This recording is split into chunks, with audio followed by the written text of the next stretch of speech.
Chapter 1. I met Samuel during an unexpected incident in college. It was the classic suspension bridge effect. He saved me, and I fell for him. That night, on my way home, I was accosted by a thug who dragged me into a dead-end alley. He clamped his hand tightly over my mouth, trying to force himself on me. In the darkness, I struggled with all my might, but it was futile. Tears streamed down my face as despair took hold. "Stop!" A sudden shout echoed from the alley entrance, freezing the man on top of me in his tracks. I turned toward the voice, my eyes widening in disbelief. A figure charged toward us, delivering a swift, powerful kick to the thug. The man who had pinned me down yelped in pain as he crumpled to the side. Before he could fully recover, he scrambled to his feet and began grappling with my rescuer. Shaking, I fumbled for my phone and managed to call the police. At the station, I sat numbly, my gaze fixed on the stark white floor, my heart still pounding in my chest. "Are you all right?" A voice above me jolted me back to reality. Looking up, I finally saw his face.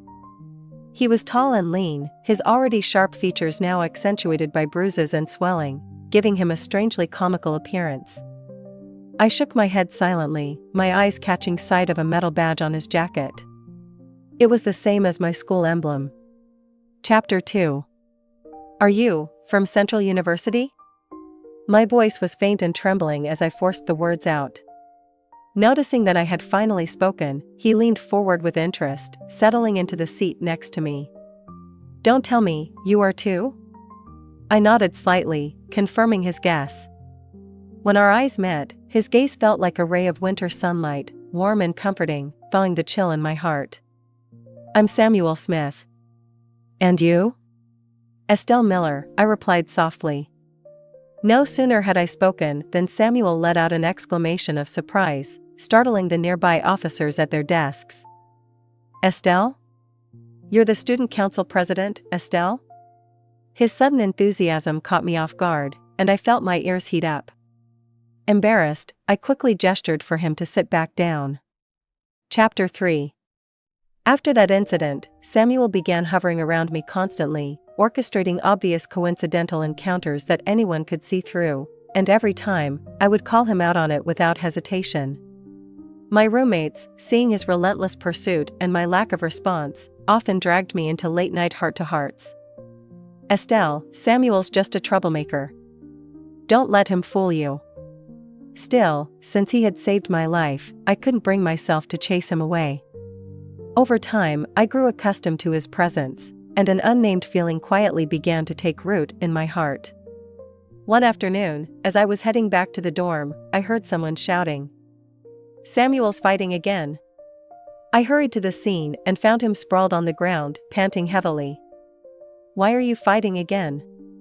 I asked, my tone edged with reproach as I took off my jacket and tied it around his bleeding arm. "No reason. I just fight anyone who badmouths you." His tone was casual, but his words thundered in my ears. Chapter 4. Samuel and I got married. In the beginning, we were the picture of newlywed bliss, indulging in all the affectionate rituals of a couple in love. I thought this happiness would last forever, until I saw that text message. "Samuel, I'm back. Can we meet?"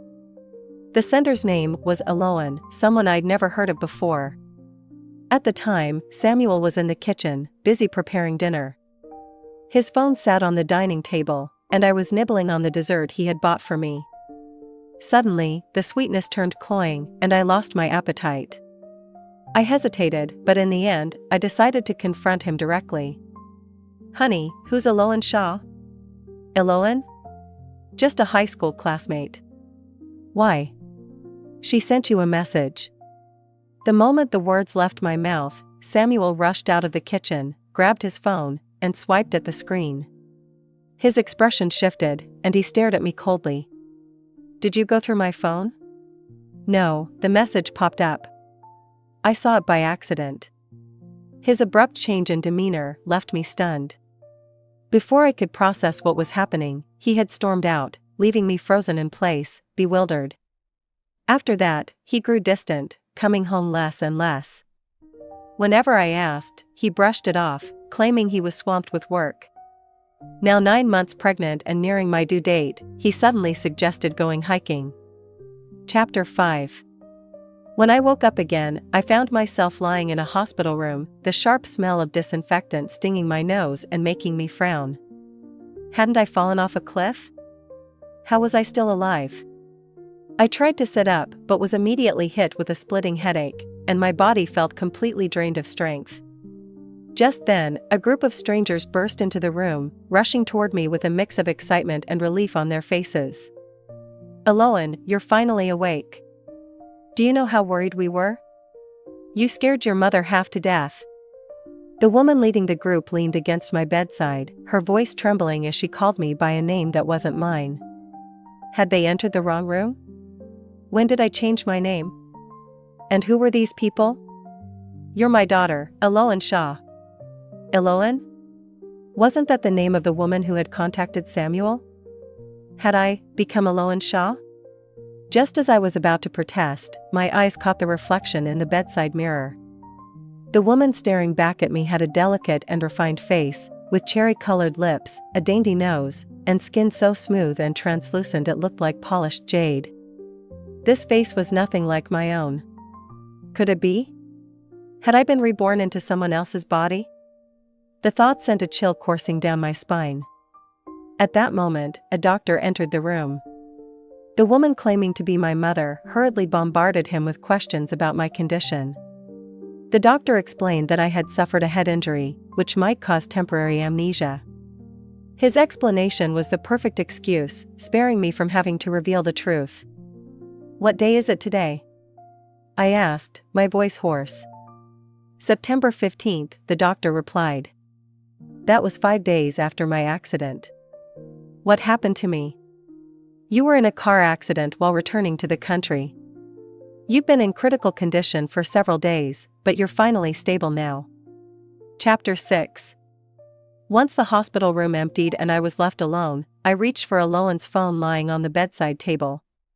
Fortunately, the device had facial recognition, which saved me the trouble of guessing the password. I needed to figure out one thing: what exactly was Eloan's relationship with Samuel? As I sifted through Eloan's chat apps, I was shocked to discover that she had no idea Samuel was married. She had been completely unaware of his lies and had been repeatedly harassed by him. I scrolled back to the day I had first seen Eloan's message and read the full conversation. "Samuel, I'm back. Can we meet? Eloan, are you finally coming back to me? Wait for me. I'll come to you. No, I'm not coming back for you. I'm back for myself. I want to clear things up this time." What followed was a series of vulgar, revolting messages from Samuel. I frowned as I read through them, my hands trembling in disgust. After that, there were no further messages. She had likely blocked him. But when I checked her call logs, I found an endless string of missed calls from Samuel, all from him trying to reach her. So Eloan was a victim too. Now, though, I had no choice but to use Eloan's body to exact my revenge. I hoped she wouldn't blame me for what I was about to do. Gripping the phone tightly, I unblocked Samuel. "Samuel, I want to see you," I typed, my fingers steady despite my racing heart. From this moment on, I was no longer Estelle.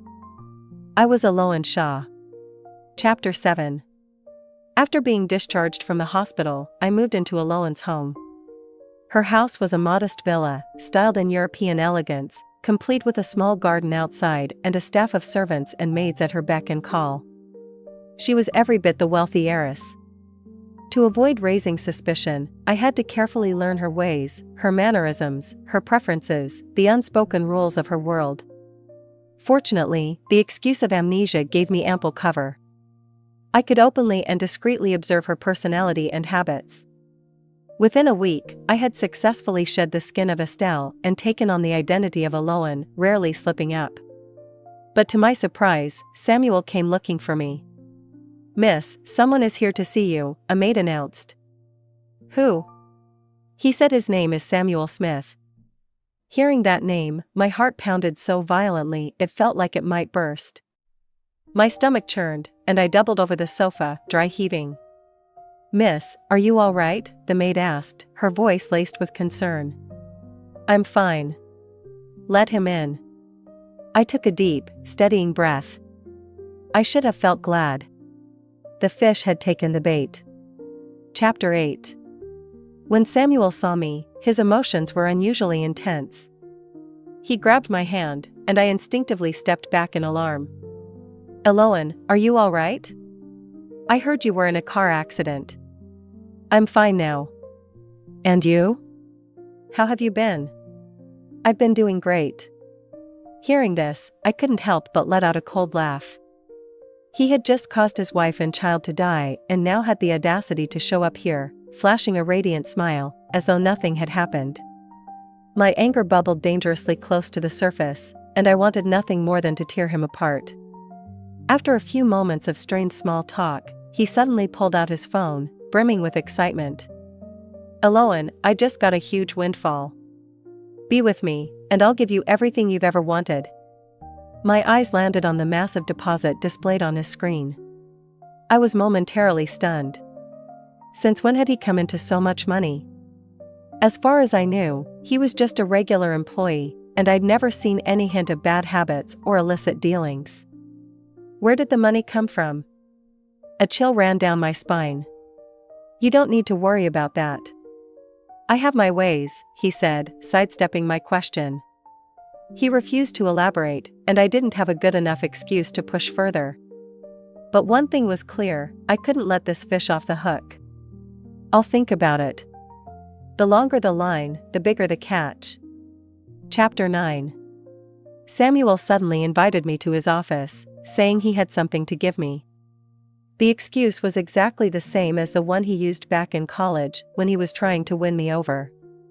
That he wanted me to show up at his company so soon was telling. He was eager, perhaps even desperate, to bind me to him. I was determined to uncover the secrets he was hiding. Walking into the company building felt strangely familiar. Back when Samuel often stayed out all night, I would come here to bring him food, only to be turned away at the door. Over time, the security guard and I became acquaintances, but my steps had always stopped at the lobby. Before long, Samuel arrived. He held out his hand, and in his palm lay a glittering golden necklace. "Do you like it, Eloan? If you do, I'll buy you more," he said, his tone dripping with self-satisfaction. Before I could react, the cold metal was already clasped around my neck. The weather was sweltering, yet the necklace felt icy against my skin, making me shiver. I glanced down at the delicate chain resting on my collarbone, and a wave of sadness washed over me. Throughout our relationship, he had never once given me a gift, not even a token of affection. And now, this expensive gesture spoke volumes. He didn't love me. If he didn't love me, why had he married me? I wanted to demand an answer, to confront him here and now. But I couldn't. Estelle was dead. And the dead don't speak. People passing by cast curious glances in our direction, whispering amongst themselves. I looked at the smug expression on Samuel's face, then forced myself to laugh along with him. A clown craves an audience. The more spectators, the greater the performance. Chapter 10. In front of everyone, I ruthlessly tore off the necklace, the clasp snapping with an audible crack. Samuel stared at me in utter disbelief, momentarily lost for words. "Samuel, is this necklace meant only for me, or do other girls have one too?" I asked, feigning a pitiful tone, tears welling in my eyes. That threw Samuel into a fluster. He tried to reassure me, insisting I was the only one, while simultaneously shooing away the onlookers. The scene descended into chaos, and I silently laughed to myself. He wanted attention? Well, now he had plenty. Samuel's face flushed crimson as he muttered, "Just go home," before fleeing the scene. With a casual flick of my wrist, I tossed the necklace into a nearby trash can and prepared to leave. Having not worn high heels in ages, I was now wobbling in Eloan stilettos, needing every ounce of concentration to avoid falling flat on my face. As I approached the door, a group of people came toward me. I failed to sidestep in time and collided headfirst into someone's chest, losing my balance and crashing to the floor. A sharp, searing pain shot through my ankle. This time, it wasn't for show, it genuinely hurt. The person I'd bumped into hesitated briefly, then extended a hand to help me up. "Are you okay?" Chapter 11. The man standing before me had striking features, his refined demeanor amplified by a tailored suit. Surrounding him were several assistants holding documents. He clearly wasn't just anyone. And yet, there was something oddly familiar about him. "I can't stand up." "Sorry," I said, looking at him with an expression of helplessness. The man glanced down at me for a moment, then turned and walked away without a word. "Hey!" I reached out and grabbed the hem of his pant leg. His face darkened immediately, his tone carrying a hint of suppressed irritation. "Let go." "No. You bumped into me, too." "I sprained my ankle and can't stand up." "Why are you being so mean?" Before I knew it, tears spilled from my eyes, unbidden and unstoppable. I hadn't intended to cry, but the flood of pent-up grievances came rushing out. "I'll have someone take you to the hospital," he said flatly. "No way. You caused this, so why should someone else take responsibility?" "Mr. Shaw, should we?" one of his assistants asked, visibly uncomfortable and awaiting instructions. Shaw? That name sounded familiar. Hadn't Samuel mentioned it before? If I remembered correctly, this was their company's president. Fantastic. I'd really stirred up trouble this time. "I'll take her to the hospital myself. The rest of you head upstairs." "Postpone the meeting," he ordered, before leaning down to help me up. "Wait, he's serious?" Before I could even process my regret, he scooped me into his arms and carried me out to the car. "What are you doing?" I demanded. "Nothing," he replied curtly. From the car's side mirror, I caught his reflection, sharp features, eyes radiating authority. "It's just you and me now," he said, his tone cool but laced with something unsettling. I didn't mean anything by it. I was just so upset. I stammered, avoiding his gaze and nervously fidgeting with my earlobe. He didn't reply, the tension in the air palpable. Chapter 12. That day, I managed to get his contact information. I pulled a business card from my pocket, the warmth of my touch still lingering on it. Liam Shaw. The name carried the weight of a powerful entrepreneur. As I left the hospital, he said one parting line. "Until your injury is fully healed, contact me if you need anything." I couldn't help but think to myself, wasn't this a complete attitude shift? He'd seemed so annoyed at first. Lost in my thoughts, I was jolted back to reality by the sound of my phone ringing. It was Samuel. "Hello?" "Samuel, what's up?" "Eloan, come over to my place. I need to talk to you about something," he said, his tone hurried. Before I could ask why, the line went dead. Staring at the call log, an uneasy feeling crept over me. On a whim, I texted Liam Shaw before leaving. "Could you pick me up in an hour?" Feeling like that might be too abrupt, I added another line. "If you're busy, forget it." I had no idea if he would come. I could only hope for the best. The thought of enduring Samuel's cruelty again filled me with dread. Chapter 13. Walking back into this once familiar place, I didn't feel the warmth of homecoming, only fear.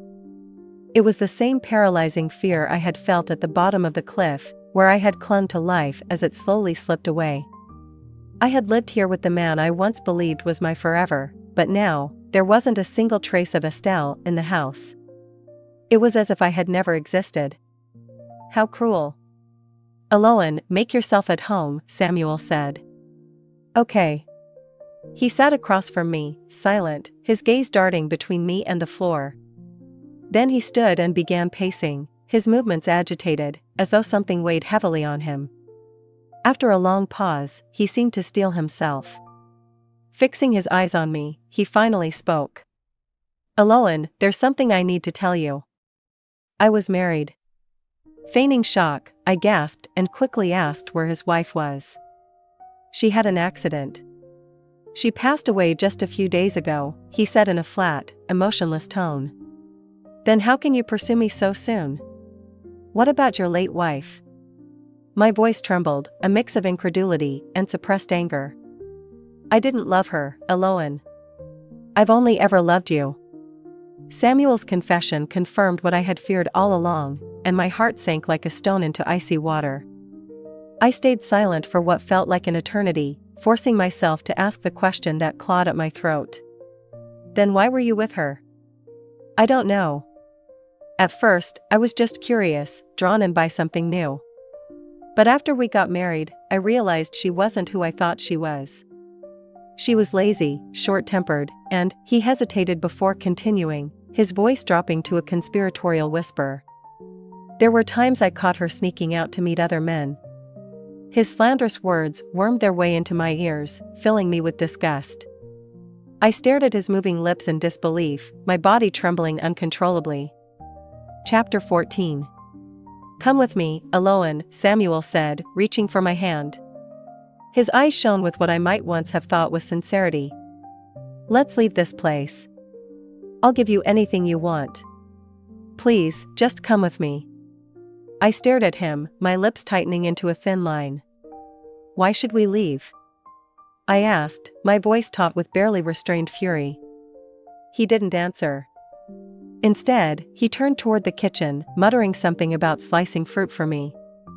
It was then that my eyes fell on a stack of papers weighed down by a random pile of clutter on the table. Making sure Samuel's attention was elsewhere, I carefully slid the papers free and glanced at them. My breath hitched. They were insurance policies. Looking closer, I saw my name listed as the insured, Estelle Miller. And the beneficiary? Samuel Smith. The dates on the policies sent a chill down my spine. They had been purchased 3 months before the day I was pushed off the cliff. My hands began to shake violently, the tremor spreading through my entire body as the pieces fell into place. So that's how Samuel had come into all that money so quickly, by cashing in on my life. The realization was suffocating. My chest heaved, and my throat tightened as though I were being strangled. His voice rang in my ears, "Come with me." Where to, Samuel? Another cliff? If he could kill Estelle once, he could kill Eloan again. Eloan, come eat some fruit, he called, pushing open the kitchen door and walking toward me. In my panic, I shoved the papers back under the clutter, hastily concealing what I had discovered. Samuel didn't seem to notice anything amiss. He approached me, holding out a slice of watermelon on a fork. Here, try this. Looking at him, I felt a wave of nausea rising. My stomach churned, and I began dry heaving uncontrollably. Alarmed, he reached out to pat my back, but I shoved him away. At that moment, my phone vibrated. The screen lit up with a text message from Liam. I'm here. I need to go home, I said, my voice trembling. Grabbing my bag, I stumbled toward the door. Samuel's hand shot out, yanking me back, before I could escape. I screamed, collapsing onto the sofa as pain flared in my injured ankle. What are you doing? I cried, my voice breaking. Chapter 15. He loomed over me, his heavy breathing hot against my ear as I scrambled backward. Eloan, I truly care about you. Please, stay with me, he pleaded. Stop. I told you it's over, I shouted, my voice shaking. At my words, his face twisted into something monstrous. His grip tightened around my wrist, his knuckles white. I've done so much for you. You're not going anywhere, he snarled. You're not going anywhere. The words sent a cold shiver down my spine, dragging me back to the memory of the cliff, of Samuel's cruel, unfeeling face. Panic overtook me, and before I could think, I blurted out the only name that came to mind. Liam. Samuel froze, his expression flickering with uncertainty. A loud crash shattered the tension as the door was violently kicked open. Samuel barely had time to react before Liam stormed in, his jaw set in grim determination. He crossed the room in a few strides, grabbed Samuel by the collar, and hurled him to the floor. Tears blurred my vision as I looked up at Liam, my body still trembling with fear. "Mr. Shaw? What are you doing here?" Samuel stammered, his voice shaking as he cowered in a corner. He glanced at me, his eyes burning with a mixture of resentment and veiled threats. I refused to look at him. To me, he was nothing more than a rabid animal, desperate and dangerous. Liam said nothing. His gaze swept over me, lingering on my swollen ankle. Without a word, he bent down. Before I could process what was happening, I felt myself being lifted off the ground. Liam carried me out of the house, his step steady and sure.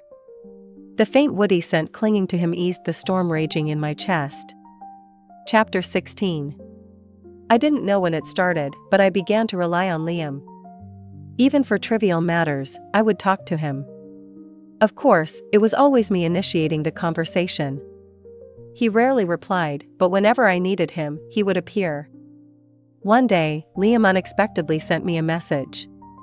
"Who is that man to you?" I looked at the sudden message and bit my lip. "He's a friend's ex-husband." The other side went silent. "He's from your company, named Samuel Smith."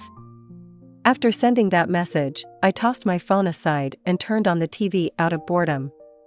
A week ago, a pregnant woman fell off a cliff.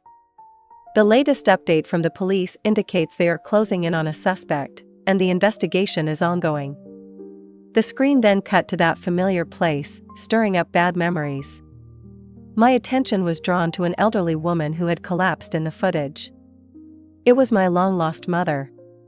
I clutched my wildly beating heart, my hands trembling so much I could barely hold anything. I urgently wanted to see my parents. Without waiting to change into proper clothes, I hailed a taxi and rushed to the city hospital. Chapter 17. When I hurried to the hospital to inquire about my mother's condition, I was told she had already been taken home by family. I stumbled, almost losing my balance. Who took her? A man named Samuel Smith. Samuel? How dare he show up? Suddenly, the image of the insurance policies flashed through my mind, and my breathing became rapid. In an instant, a strong sense of unease overwhelmed me. Ignoring the calls behind me, I ran towards the street while dialing Liam's number. "Please pick up." Moments later, his cool voice came through. "Hello. Liam. I'm at the city hospital. Can you come pick me up and take me to the insurance company?" Chapter 18. On the way, Liam asked me what was going on. I turned to look at the man driving, feeling a mix of emotions. This matter shouldn't have involved Liam. Reborn, I had no one else to trust and could only rely on him for now. Life is full of gambles, and I was betting that Liam would stand by me. After smoothing out the wrinkles in my clothes, I explained everything to him. But I didn't reveal my true identity or the fact that I had been reborn. I just checked his records. He has a history of gambling. Gambling? When? I didn't know that. Last month. His unexplained absences, sudden change in attitude, the life insurance policies. All these seemingly odd behaviors now made sense. He approached alone, likely because of her wealthy background. This man's heart was more terrifying than any ghost. I'm worried my friend's parents might be in danger. Liam remained silent, his eyes fixed on the road ahead. Can you help me? Just to give justice to the deceased. To give me justice. Chapter 19. Has a man named Samuel Smith been here recently? Yes, Mr. Smith was here today. What did he come for? He was here to take out insurance for his family. My legs went weak, and darkness closed in. I couldn't control myself and started to fall backward. The expected pain didn't come. Liam quickly caught me, his arm tightening around my waist, pulling me into his embrace. Are you okay? His voice was gentle, his eyes unreadable, but his hand was so hot it felt like it was burning me. His handsome face and soft lips seemed to stir something in my heart. I shook my head and stepped back. My heart was pounding. As we left the insurance company, he grabbed my arm, his gaze now firm. "I'll help you." Chapter 20. Samuel Smith had told me to go with him. Now it seemed he wanted to escape before the police caught him. Before fleeing, he would definitely make sure the insurance policies were in effect. I didn't have much time left. I went to the police station and told them everything I knew. The police said, "The evidence we have is not enough to prove Samuel Smith's motive. We can't arrest him yet." "I'll bring the evidence. Please give me 1 day." I had to retrieve those insurance policies from Samuel Smith's house. This meant I had to go back one more time. On the way home, I bought a recording pen. To put him in jail, those papers alone wouldn't be enough. I needed him to confess to the murder. When Liam learned of my plan, his face darkened. "He's dangerous. You can't go." "I have no other choice.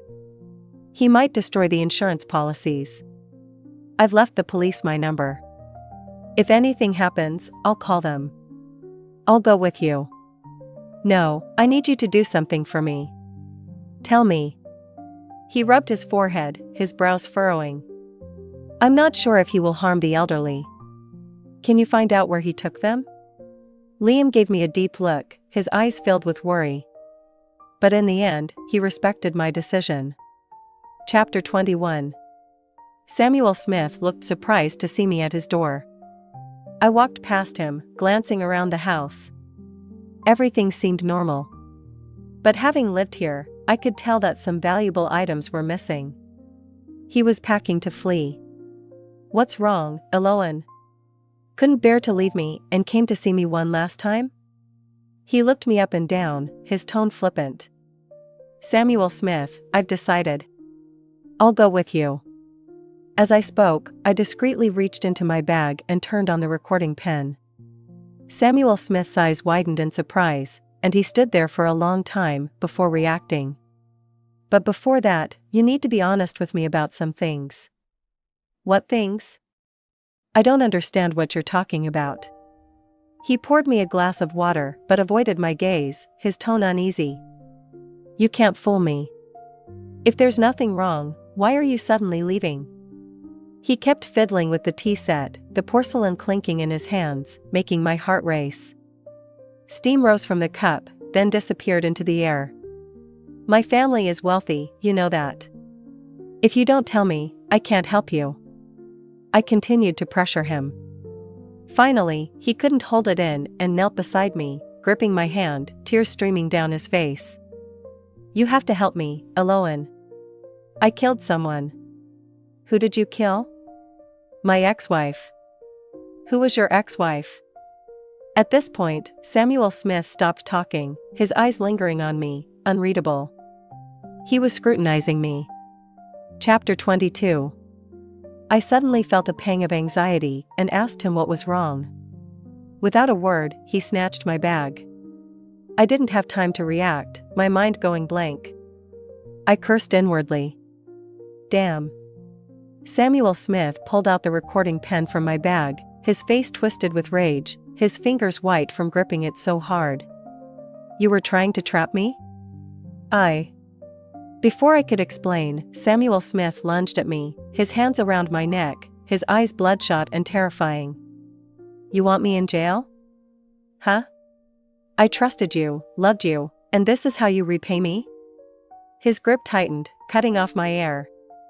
The suffocating feeling overwhelmed me like a flood.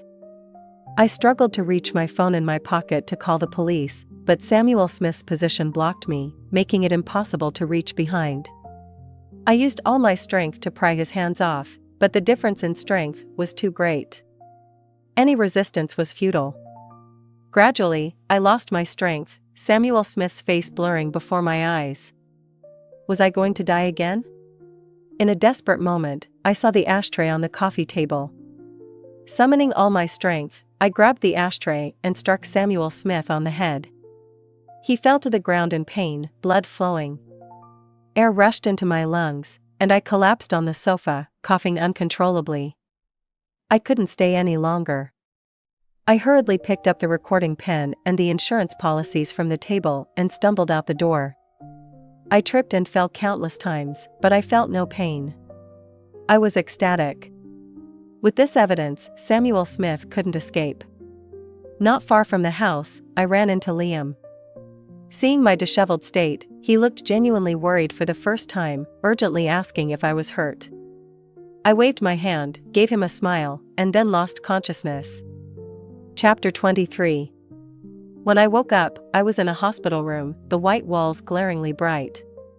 Liam sat on a nearby sofa, his sleeves rolled up, his hair falling over his closed eyes as if he were asleep. I touched my neck, feeling the bandages wrapped tightly around it. Samuel Smith's viciousness was still fresh in my mind. Thinking about it made me cough, which woke Liam. He walked over and helped me sit up, reaching to remove the bandages from my neck. "Let me change your dressing. Bear with it." His long fingers gently brushed my skin as he carefully unwrapped the bandages. He picked up a nearby ointment and slowly applied it to my bruised neck. The cool sensation made me shiver. He held my neck with one hand while applying the ointment with the other, the close proximity making my heart race. "Where is Samuel Smith?" I broke the silence, ending the intimate moment. "The police arrested him. Thanks to your evidence, he won't escape the death penalty." "And the elderly?" "They're safe at home." I stared at the top of his head, debating whether to tell him everything. Would he think I was crazy? Chapter 24. Liam. I finally spoke. Actually, I'm not alone. I said I'm not named. His hands paused, his breathing unsteady, his eyelashes trembling. "Some of your unconscious actions remind me of a girl I've liked for a long time." He already had someone he liked? My heart suddenly felt heavy, unable to speak. I realized I had fallen for Liam. "Really? What's her name?" I forced a bitter smile, lowering my gaze. "Estelle, a high school classmate." I looked up sharply, finding him staring at me, his eyes filled with sorrow. My breathing became rapid. Could it just be a coincidence? I thought, but my heart pounded. "Which high school?" "City High." In an instant, a sharp ringing filled my ears, something stirring within me, ready to break free. "You're Estelle, aren't you?" He seemed to have already known the answer. Liam grabbed my shoulders, his grip tightening, his eyes red and misty. He was crying. Was I really that important to him? Chapter 25. When did you find out? The first time you clung to me in the car. When someone is tense, their unconscious actions are revealing. I saw the same ones in Estelle. Even I hadn't noticed my own unconscious habits, but he did. Remembering my awkward behavior then, I couldn't help but laugh. Every time we interacted after that, your behavior and demeanor became more like hers, even if you tried to hide it and pretend to be someone else. So you tolerated my antics and helped me because of that? Yes. I knew it. Liam always indulged my nonsense, because he had already figured out I wasn't alone. But I don't remember seeing you in high school. I pressed further. He suddenly fell silent, a blush creeping up his face. We met in the school storage room. You saved me. His soft whisper reached my ears like a gentle spring breeze. Chapter 26. My thoughts drifted back to my second year of high school. The summer cicadas were buzzing, and the scorching heat felt like it was baking us alive. I had just finished organizing the tasks assigned by my homeroom teacher and was heading to the office. Passing by a certain area, I faintly heard a weak cry for help, distant yet near. Following the sound, I found myself at the door of a storage room. The location was secluded, rarely visited. Pressing my ear to the door, I heard intermittent sounds, accompanied by soft sobs. Is anyone there? I knocked on the door, but there was no response. Had I imagined it? Just as I was about to leave, a loud thud from inside made me jump. A sense of foreboding rose within me. Someone was definitely inside. I tried the handle, but it was locked. "Don't be afraid. I'll find someone to open the door," I shouted, running to the security office as fast as I could. When the door finally opened, dust filled the air. He was curled up in a corner, trembling, his eyes filled with fear, surrounded by scattered items. Chapter 27. In middle school, I was very introverted but had good grades, so people often picked on me. I had claustrophobia. When they found out, they would drag me there, trying to force me to cheat for them. In my despair, you appeared. Liam looked at me, his eyes like a spring pond, full of emotion. "But you never appeared in front of me again." I smiled wryly. He said he had a one-sided crush, only daring to watch me from afar. Hearing this, my nose suddenly stung. Samuel Smith. Estelle Miller, who was treated as a money tool, was also someone else's treasure. Chapter 28. The night before Samuel's execution, I went to visit him. He wore a prison uniform, his hair disheveled, looking like a lost beast, his appearance wretched. Behind the dark bars, he tried to bare his fangs at me. "Long time no see, Samuel." I smiled brightly, sitting down slowly. I shed all of Alohan's pretense, revealing my true self as Estelle Miller. He seemed to sense something was wrong, his once fierce eyes now uncertain. "Why are you pretending? Didn't we just meet a few days ago?" "No, it's been over a month." "Stop playing games. I'm about to die. You won't get anything from me." His voice trembled, losing its earlier bravado. "Do you know how much I hated you when you pushed me off that cliff? Are you here to condemn me for Estelle?" I sneered, not answering. "In college, when I encountered a thug, you saved my life. I was grateful. Then you went to great lengths to get close to me, to please me. When I chose to spend my life with you, you mercilessly pushed me off a cliff. Give me back my child." At that moment, I used the fiercest tone of my life, squeezing out each word with all my hatred. Samuel screamed in fear, muttering about ghosts, the chains on his feet clanging as he thrashed. A guard rushed in to restrain him, informing me that the visit was over. As I left, a strong stench filled the air. I turned to see Samuel in a daze, his pants wet, dripping onto the floor. It was a pitiful sight. Chapter 29. One evening, I lay lazily in Liam's arms. "What did you see in me back in middle school?"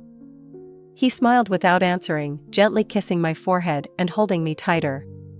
Seeing his silence, I pretended to be angry, punching his chest and muttering, "Do you love my appearance or the person beneath? There are countless beautiful faces. Why do you think I chose you?" The setting sun streamed through the window, witnessing our synchronized breaths and heartbeats. I raised my hand, reaching towards the light. The wedding ring on my finger sparkled brilliantly.